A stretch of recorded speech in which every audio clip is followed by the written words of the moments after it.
Coming up on Tech News Today, Netflix earnings beat expectations, but we'll tell you why it's bad news anyway. Also, Microsoft owns Android, or at least part of it, and Anonymous takes on child porn. All that and more coming up. Netcasts you love. From people you trust. This is TWiT. Bandwidth for Tech News Today is provided by Cachefly at CACHEFLY.com.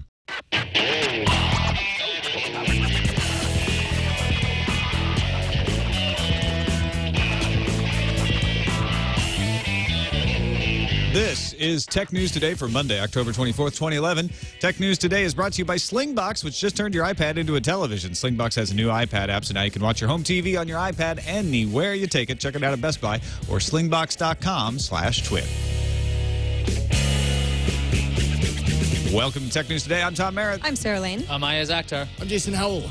Good to have us all back together again. I missed you guys. Hey, stranger. We missed you too. Great job filling in while I was gone, Thursday and Friday. Thank Even you. if you did miss the big panda news out of BlizzCon. Great job not being here those 2 days. Oh, But- Tom, we thought that you were on the panda case enough. I was totally So- on the panda case, as they say. Yeah. As the saying goes. The panda beat. You can't make a case out of a panda. They're a protected animal, Sarah. I think that's irresponsible. Well, I was hoping you'd publish the Panda Gazette that day. No, but I had a great time, and I'm glad to be back. Joining us today from the Technologizer, Mr. Harry McCracken. Hey guys, good to be And here. oft-times Time columnist as well. How's it going? It's another week with a lot of news ahead. A lot of news. Did you buy your copy of the Steve Jobs biography? I downloaded it onto my Kindle, and they said I was pre-ordering it, but the moment I did that, I It was able showed to up. download it. Yeah, Actually, my iPad Kindle application, to be specific. Yeah, I had exactly the same experience. They told me I was pre-ordering it, but then boom, it was on my iPad. We'll talk about that a little more in the calendar, but let's start off with the Netflix earnings call. All eyes on Netflix after not only changing their pricing and then adding a new brand and then killing the brand and being the subject of much mockery on Saturday Night Live. Obviously, the world is paying attention to what Netflix does. Not securing Twitter names. Not all securing sorts Twitter of stuff. names. Did you see the Saturday Night Live stuff about them? You told me about it. Yeah. I somehow missed it. Apparently it didn't air, but there was also a whole, there was one that aired where they were just, making fun of them, apologizing and changing their mind. But another one was a Charlie Rose takeoff with Reed Hastings, Andy Samberg, well, not really Reed Hastings, but people playing Yeah. Reed Hastings, Mark Zuckerberg, and Ariana Huffington, Oh, which is worth looking up. It was absolutely hilarious. I will. But in reality, revenue of $822 million and earnings of $1.16 a share is what they announced. The street was expecting $811 million and 94 cents a share. So they beat the street, right? All good news. Wonderful. Go Except Netflix. They lost subscribers, and they even missed their target. They were expecting around 24 million subscribers. They announced that Q3 ended with 23.8 million subscribers. That's down from 24.5 million last quarter. Their letter to shareholders made no bones about why. They know that they upset everyone with the price change. They upset everyone with the announcement of Quickster and then the change of Quickster. They do project that their subscriptions should rise slightly in Q4, but no more meteoric rises for Netflix subscribers. They say less than half of their streaming subscribers also subscribe to DVD. Only 7% of new streaming subscribers also sign up for DVD. And they pretty much indicate that, the DVD business will be around for a long time, but it is not where they expect the growth to come. The growth is going to come from streaming. But because of international expenses, Netflix expects to be in the red in Q1 and barely break even in Q4. They announced this morning that they're going to expand into the UK and Ireland starting in early 2012, and it's going to push them into bankruptcy. Not bankruptcy. It's going to push them into the negative side of the For the better ledger. part of a year. Well, yeah, it's going to be Q4 is going to be bad, and Q1 is going to be negative. And after hours trading, they're down 26%, under $90 for the first time in a long time. Their stock Ouch. price used to be at $300 a long time ago. It was like 100. It closed at 118 today, but it's under 90 right now. That is pretty awful. The market is obviously punishing Netflix for the missteps, for the lack of subscribers. This is bottoming out, Harry. Where do they go from here? They seem to think in their shareholder letter that it's all up from here, that the waves of cancellations will end, and by December they'll be back on their feet. Well, you got to think that at some point all the unhappy people will have canceled and they can move forward. But Netflix, I mean, this has kind of been like a midlife crisis. They have behaved so strangely over the last few months that I think one of the things they have to do is just sort of be normal for a while and go back to being the Netflix we knew. Yeah, it's actually what they said in their letter was, we are going to win people back, not by doing crazy things, but by stopping making decisions too quickly and just doing what we have done to get here in the first place, which is, you know, good, consistent service and a good quality of offerings. That was another thing they made bones about in the letter, is that losing stars, they don't think is a big deal. They say less than 7% of the content streamed comes from the Stars catalog. They've added lots of new material. They're spending close to as much money on acquisitions as HBO spends to get acquisitions for their main channels. So they're looking at themselves as a competitor to pay TV channels, but they're much cheaper. Right now, I mean, Netflix is actually pretty lucky. There's no real great one-to-one competitor. If they're going to go out against cable, it's not exactly the same thing. And they're not really against Hulu. That's a different thing. And Blockbuster's got that weird thing with Dish, which is not even close to this. So like, they've done so many missteps, but nobody has stepped up yet to go, well, we're the best. Amazon is trying to step up, and you know, right now the stuff you get if you're a Prime subscriber to Amazon does not compare with Netflix. But every week or two, Jeff Bezos seems to be on my Amazon homepage telling me I'm getting more content. So yeah, you have to think maybe at some point Amazon is the company that might be able to get there, assuming that Apple never decides to get into this business model. Well, and that's, you know, Amazon is now facing Netflix in direct competition in the UK because Netflix owns Love Film, which is sort of the Netflix of Amazon the UK. owns. I'm sorry, Amazon owns Love Film. That's what I'm saying. Netflix and Amazon are going head to head in the UK. I think Amazon has an advantage if they can get the deals, which is not a guarantee, but they have many more places to put that face of Jeff Bezos. If people are buying Kindle Fires, people are buying, you know, soap in bulk, consumer electronics, downloading music. There's lots of places where they can market that. Netflix has to go out to third parties. Yeah, but the fact is Netflix, their application is already on so many other devices compared to Amazon. So if you're going to go with Amazon, there's a couple of hundred devices out there. There will be the Kindle Fire, which I think will help them out a lot. That's a good point Harry brought up. But I'm thinking with Netflix, if you buy a device that connects to the internet, you probably have Netflix already there. So it's one of the options. You're like, okay, well, I'll try this thing out. And it's free, and you can try it for a while, right? We always do the promo codes. So I think they're just so lucky right now that their quarter can turn around next time. They're expanding. Maybe they'll have a... Maybe they'll gain subscribers internationally. That's probably what's going to happen. I mean, the fact is they're going to the UK. They're actually thinking that's going to that's going to buoy their profits. And they don't necessarily have the same, like the opposite of goodwill over there because they haven't done all the screw ups. And maybe it's been public, but like this has been an American company and they weren't available in Europe. So maybe they're not as scrutinized as they are here because we're like, we've had them for a while and they screwed up. I can't believe this and blah, blah, blah. Well, you know, when they went to Canada, Canada just got streaming. So all the Canadians who enjoy Netflix have been used to the way Netflix would like people to enjoy them going forward anyway. And it's interesting that, 7% of the folks who signed up for instant streaming also signed up for the DVD service. That's why Netflix split the companies apart in the first place. I mean, they went about things the wrong way, but they clearly think that streaming is the way that the company will succeed in the future. And they will want to account for them separately as well. Yeah.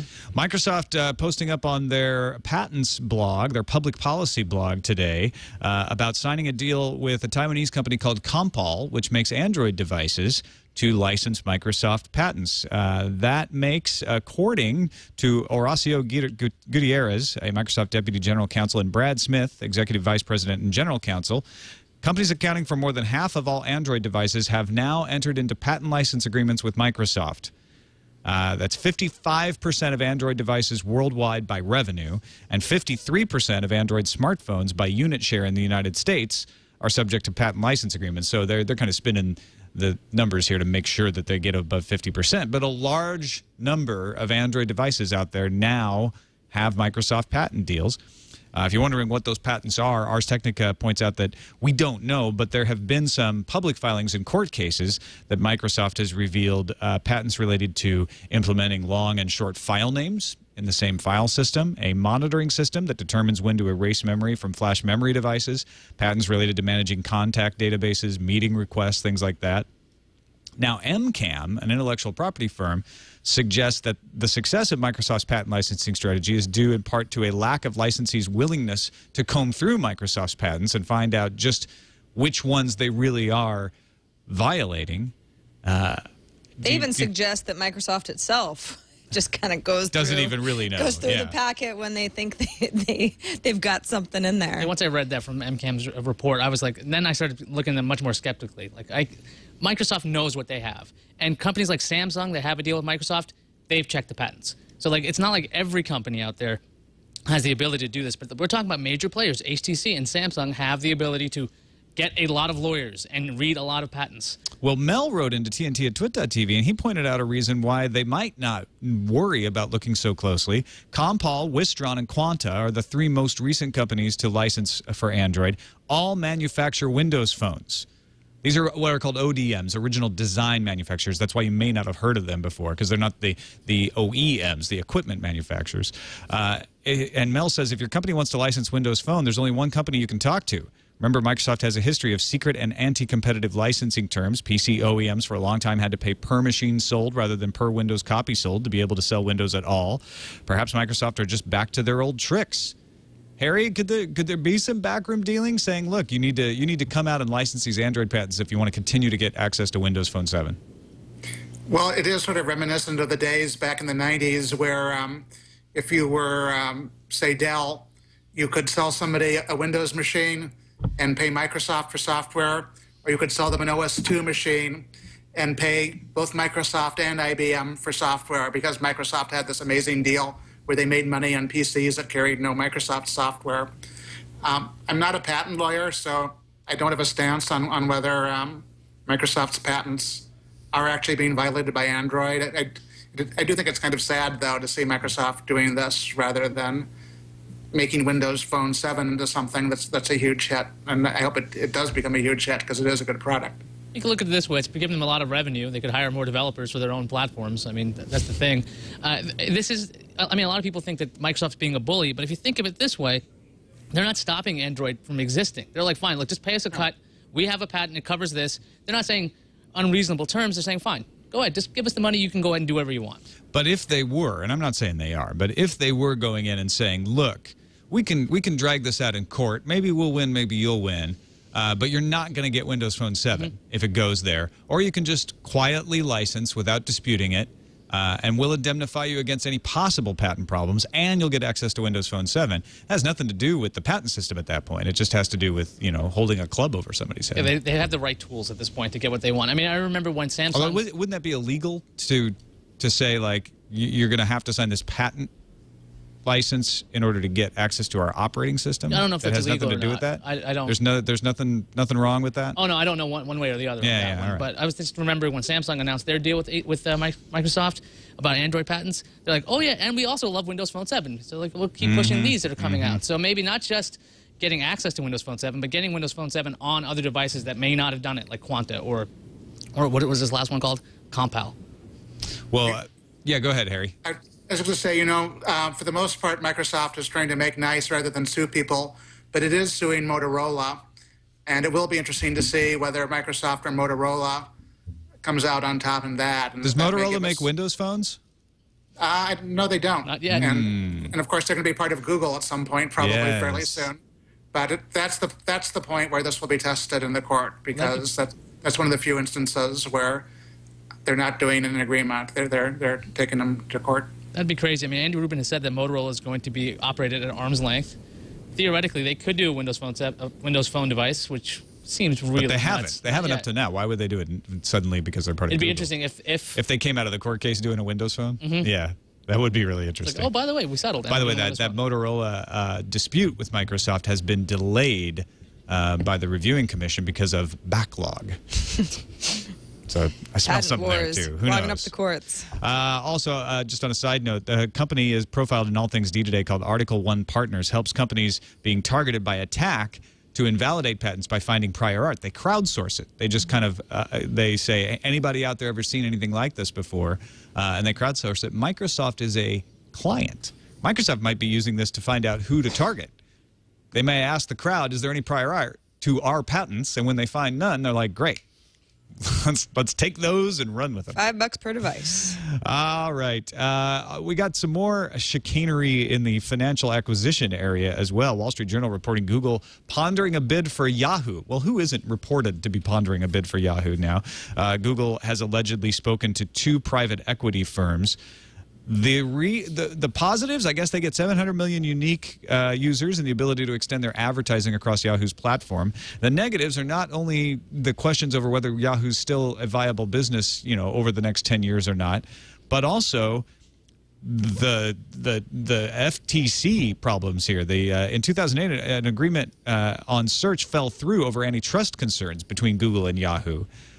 They could be trying to bid up the price, but that could be illegal. That could get them in antitrust problems too if they have no actual intention of buying the company and they just bid up the price because they have an over large presence in the marketplace. That can be found illegal too. Abusing your position in the marketplace to drive up a casual public auction is a violation of antitrust So law. if somebody could prove there is no way in heck that Google would ever think they'd be allowed to buy Yahoo, so they can't pretend to want to buy Yahoo because they know darn well that it'll never happen, that's not right. But what if Google could make the argument that Yahoo just isn't the company it was in 2008? Things have changed so much, and now it makes sense for them to buy it, or at least parts of it. If you know better, definitely correct me, but I get the impression that it's because of their position in the marketplace that even if they were serious about buying Yahoo, knowing that it probably wouldn't pass muster would mean you could implicate them for using their large presence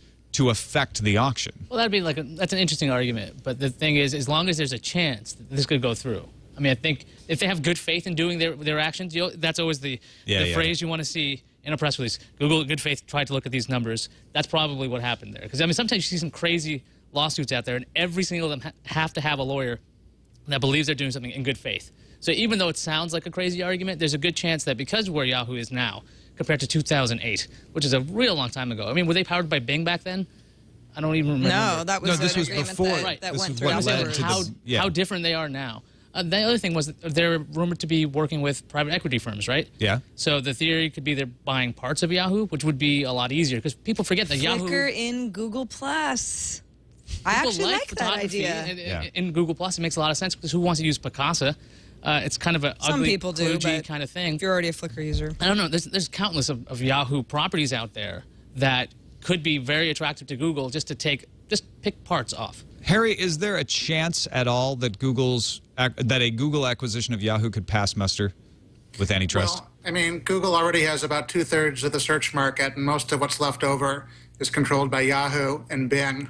So I can't see how it could work legally, and I don't fully understand why Google would want to do it, because Google has pretty consistently said that it's not a company that wants to create a lot of content. It just wants to index the content that's out there. And Yahoo's strategy is different. Yahoo does want to create a lot of content. So other than the fact that obviously Google would like to have as many web pages as possible to put advertising on, it just doesn't sound like it makes sense. What do you think of Iyaz's idea here that meeting with private equity firms could mean they're not trying to buy Yahoo, but they're meeting with the equity firms that might buy Yahoo in order to say, well, we'll go in on the deal, we'll just buy a portion, we'll buy a Flickr, we'll buy a piece of Yahoo, maybe a little bit of search technology, but we don't want to buy the whole thing. That seems more possible, doesn't it? Well, I mean, one possibility is, Yahoo used to be a search company, then it outsourced most of it to Microsoft. But Yahoo still does have a lot of search scientists and some interesting search technology. And maybe if private equity does buy up Yahoo, they'll totally get out of the R&D of search business. And that stuff might be up for grabs. And who knows, Google could be interested in it. That would make more sense, because Google knows that they can't buy Yahoo, that the chances are almost nil. And so I just don't think that they would go that far, but I do think they might want a slice of it. Yeah, looking at the list over Wikipedia, what Yahoo branded things are out there. There's still Yahoo Widgets, which is a weird little one. I can see Google picking up for no reason. Web Analytics, Google loves that kind of stuff. Yahoo Voice, Yahoo Video. They just redid their video. What do they call it? Screen time or something. Although that's content again, so I don't know. I mean, but the thing, they have YouTube. I mean, there's been always rumors about YouTube getting professional channels. Why not grab some online original content from Yahoo while you're at it? Also, on a side note, just breaking right before we started the show, Google has agreed to submit to third-party privacy audits for the next 20 years to settle allegations it misused personal information. This was a settlement with the U.S. Federal Trade Commission, and it could resolve the complaints over Google Buzz. So maybe Google's like, you know what? We're going to deal with the government all the time anyway, over everything. Might as well just go ahead and try to buy Yahoo. Yeah. A chicken with the government. Who the hell? Who the hell cares? All right, let's take a quick break, and thanks Slingbox for helping to bring you tech news today. If you haven't tried out Slingbox yet, what are you waiting for? Go check it out at a Best Buy or visit slingbox.com/twit and take a look. I was using it over the weekend because I was traveling, and I wanted to watch a little bit of stuff off my DVR, and I was able to do it from my hotel internet connection. Everything. All the channels I get, live, DVR, whatever I pay for, I can watch remotely over the internet thanks to Slingbox. And I can watch it on my iPad, so I got a nice big screen there. They got a great quality iPad app. You got to check this out. Find it at a Best Buy, see a demo, or like I said, visit slingbox.com/twit. Slingbox on your home TV, now appearing on iPads everywhere. We thank them for their support of Tech News Today. The Anonymous Group, they're known for hacking and DDoSing and usually going after things like Scientology or banks or folks that are trying to deny WikiLeaks funding. But this time, this story, they're going after child pornography. They've taken down a site called Lolita City, which is run on a darknet over Tor, the onion router. If you don't know what Tor is, suffice to say, we don't have time to go into all of its workings, but it's a way to hide your IP address so you can visit a site without anyone knowing that you're visiting a site. It's often used for people in countries like China, where they want to get around a firewall, or was used in the Middle Eastern uprisings in the spring to get around government surveillance. But it's also used for nefarious purposes, like any tool. It can be used for good, it can be used for ill, and it has been used by child pornographers as well to host websites in Tor, so that no one knows they exist unless they're using Tor, and they're only accessible using Tor at a .onion address. Anonymous has hacked 40+ of these websites as operated on Freedom Hosting, and they've released the account details of 1,589 users from the site's database and posted them as evidence. Well, it would be hard. This is a very delicate one because it's like whatever you might think about Anonymous, obviously these sorts of sites should not be out there in existence. But now what happens? So these people's information is public. Well, does that stop them from being child pornographers? Well, and you're going after the users, which in my opinion, those are the people who actually need medical help. Right, yeah, professional assistance. And it's a vigilante action. I mean, nobody's going to defend child pornography, but is this the right way to go about it? Well, you know what? I have to say I'm not against this. Right. I mean, it seems to be the direction we should all be going in. Normally, I do devil's advocates arguments on a lot of but you things. Can't do that this time. This time, it's not happening. I'm actually. You know, the only I guess if I could come up with any reason why they shouldn't have done this is if it's somebody's data were accidentally or incorrectly or for a perfectly reasonable reason in here, they are now tarred with the idea of them being child pornographers if you look at this stuff when they're not. And you could also say it's not the job of Anonymous to police this.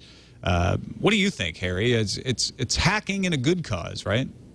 Well, I don't like vigilantes. I think to some extent, if you're opposed to vigilantes, you shouldn't pick and choose the things they do.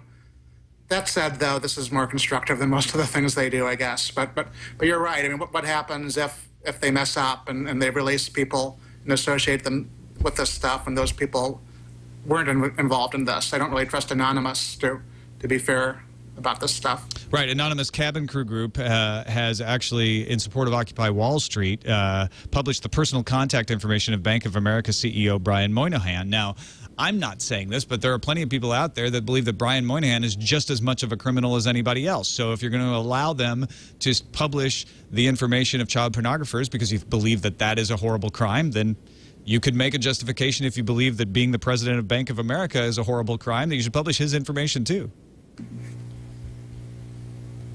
Nobody wants to touch that one, do they? Nope.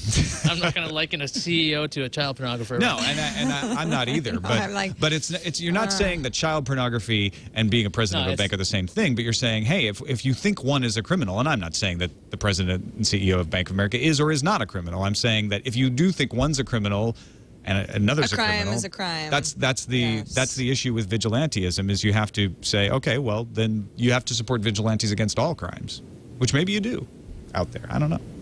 I mean, maybe Anonymous should go to the government and rather than taking the law into its own hands, maybe it should help the actual people who decide these things. I don't think that Anonymous trusts the government very much right now. And probably not. They probably shouldn't at this point. Speaking of Anonymous-related activities, WikiLeaks is suspending publication because of donation issues. Now, this is one of the reasons that Anonymous has been angry at the banks, because Visa, MasterCard, Bank of America particularly, eBay, PayPal, and Western Union have all blocked donations to WikiLeaks, and WikiLeaks is now out of money. It's worked. Julian Assange called it an arbitrary and unlawful financial blockade, and has filed a complaint to the Directorate General for Competition of the European Commission, stating that Visa and MasterCard have breached antitrust provisions. But all told, the site needs $3.5 million over the next 12 months in order to maintain service at all. So they're not publishing any more leaks until they can get back on their feet. And if they can't make $3.5 million over the next 12 months, they'll go out of business. Now, I mean, there are a lot of other WikiLeaks alternatives out there. I know there's some newspapers that do this. There's some that were founded by the people that used to work at WikiLeaks. I mean, this information is always going to be out there. Does this change if WikiLeaks itself ceases to exist? Is that going to change anything? Or, I mean, it seems like it was the one home for all the biggest news that was being leaked. I mean, but that information is going to still be out there. Yeah, and it could have before WikiLeaks. I think the thing with WikiLeaks is they cracked a way to do it in a very transparent way that made the leaks widely reported and widely publicized. That said, they rely on donations. So if no one can donate to them, then they can't stay up and running. And how is the next service that wants to be what WikiLeaks was, if WikiLeaks can't continue, going to get around that? Privately funded? I don't know. Yeah, and Julian Assange can't go on a fundraising tour because he's under house arrest in UK still, waiting for his appeal to go through. So, yeah, I think WikiLeaks is in a little bit of a bind here. Harry, do you know of any other sources out there for if WikiLeaks went away? How would you feel that the press and the ability to expose corruption would suffer, or would it suffer at all? Well, I mean, there have always been folks doing this all the way back to the Pentagon Papers in the early 70s. But WikiLeaks has obviously attracted the most attention and been the most effective and efficient. And I think one of the big questions about WikiLeaks is it something that will matter for years to come, or was it sort of a flash in the pan? And factors like this are one of the things that will decide that. It certainly has had an effect, even if it goes away. It's made a big splash, if nothing else.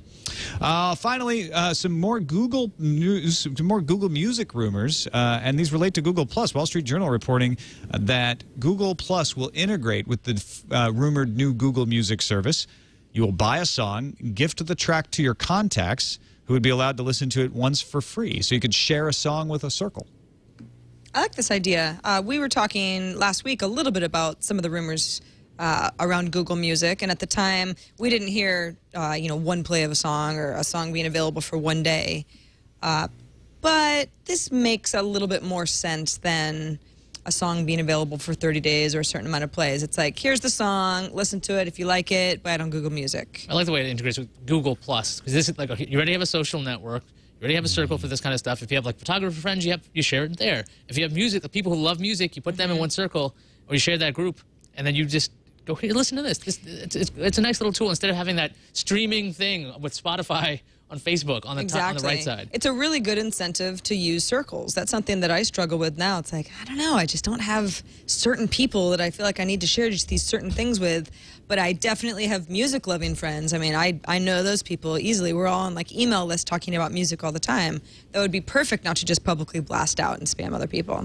Google knows they've got a hit with Google+. They're adding all kinds of tweaks to it. Google operating system noticed that in your edit profile page on Blogger, there was a Connect Blogger to Google Plus button. It didn't work, but it showed up.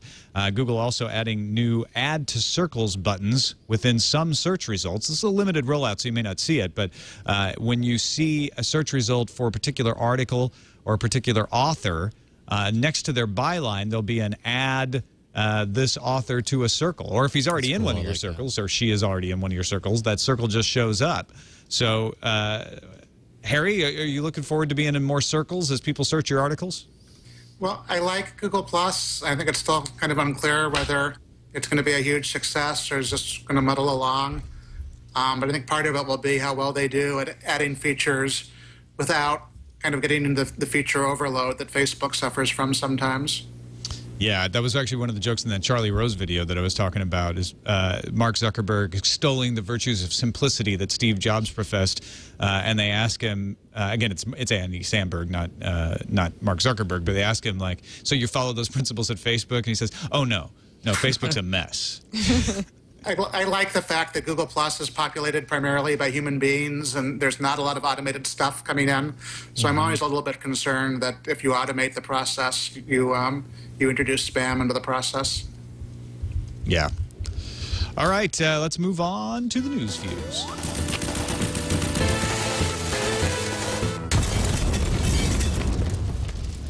According to Google Framework engineer Romain Guy, Ice Cream Sandwich will be able to support USB game controllers and HDMI. That means, theoretically, you could hook up your Galaxy Nexus to a TV and a real controller, gamepad, and you got a game console right there that you can play on your television. Pretty cool. Piper Jaffray analyst Gene Munster has released a note saying he expects Apple to release a television as early as next year.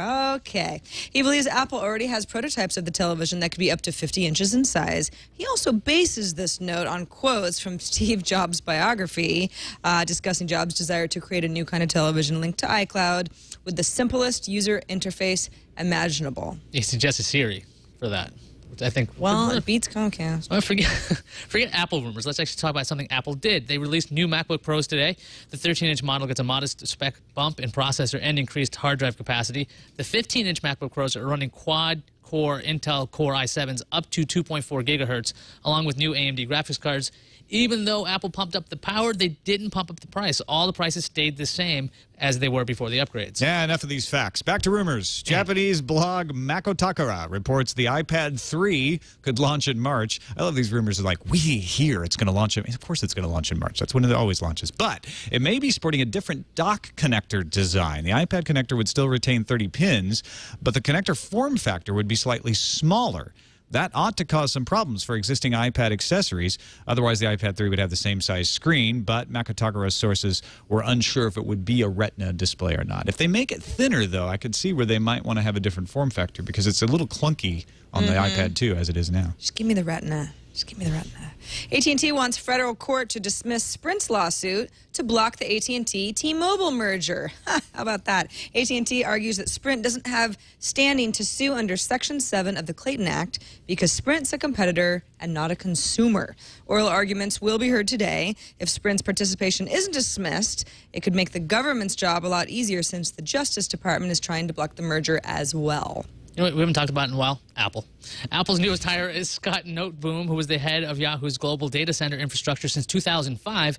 Now, GigaOM noticed that Noteboom's LinkedIn page says he is now, quote, distinguished gentleman at Apple. So I don't know if that's his official title. He'll likely help Apple with iCloud, but neither Apple nor Noteboom have released more information about his role with the company. I think I finally hit on what my title should be here at TWiT. What? Distinguished gentleman. That's... At large, yeah. You're going to need a bow tie. Yeah. AMD's seen the future of netbooks, and it is fear. No, it's Ultrabooks. Digitimes reports AMD's roadmap shows that the company is working on a new platform called Deccan in 2012. Deccan should have better performance and lower power consumption than its current line of Brazos processors. AMD aims to have the Deccan line in ultra-thin notebooks. The Linux 3.1 kernel just dropped, so what's new? Some nifty things like NFC support and support from the Nintendo Wiimote are in there.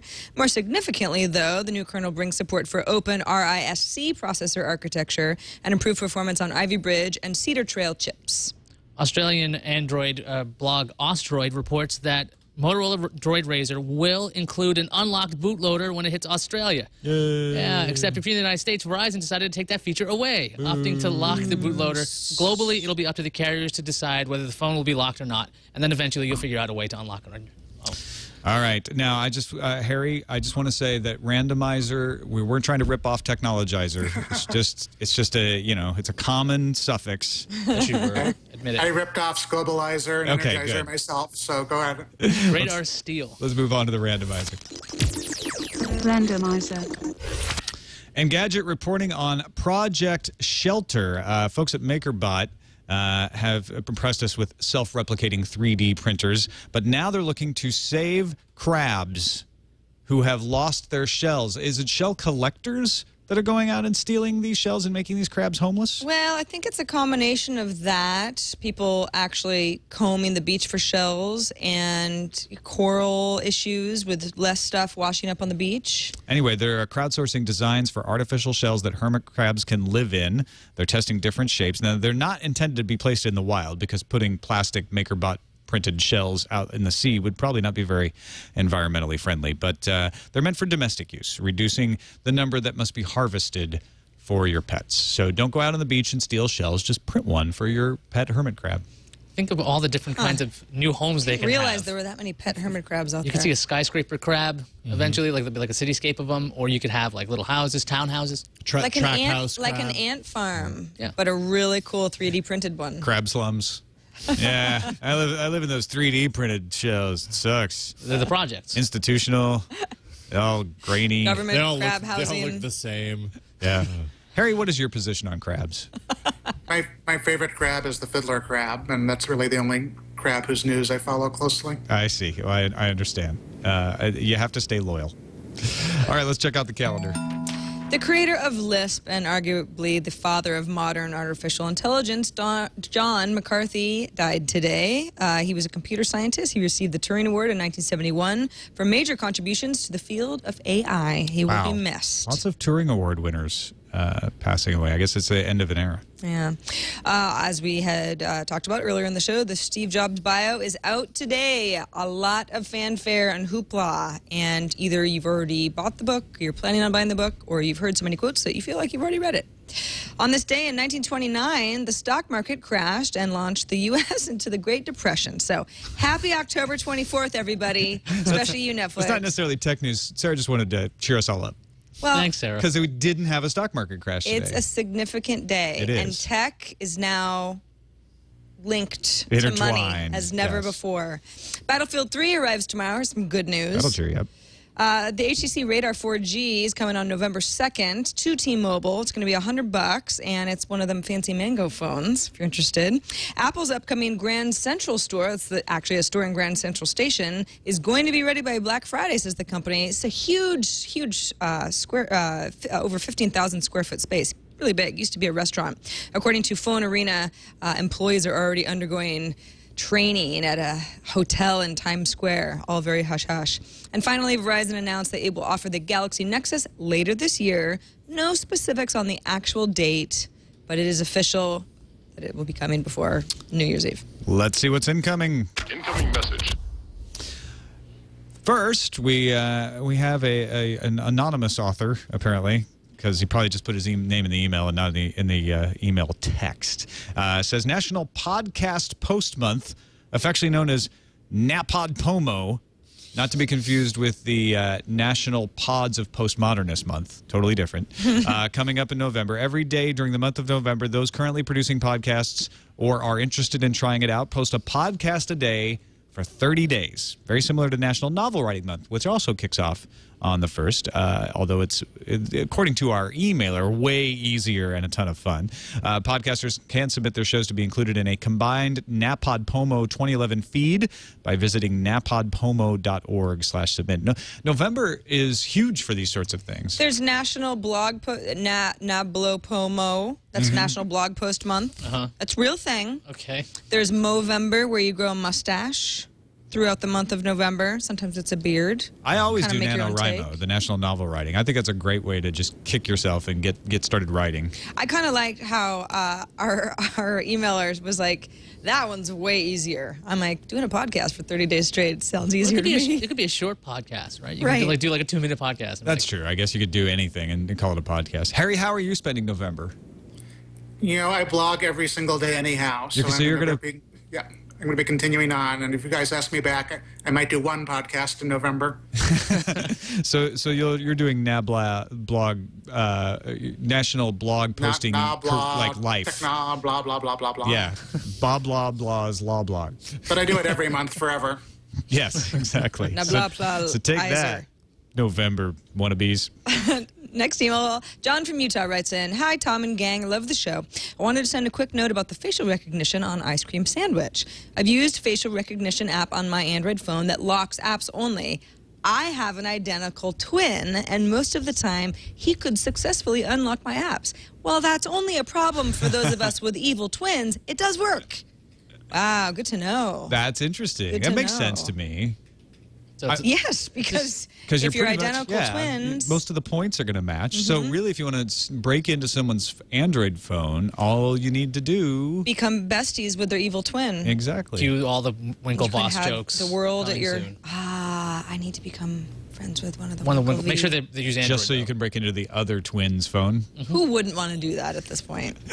That would be a fun novel to write in Do you November. think many twins, if there are any twins out there, write into us and let us know if you plan to break into your twins. And again, you get to be identical, not We fraternal won't tell twins. your twin. Yeah.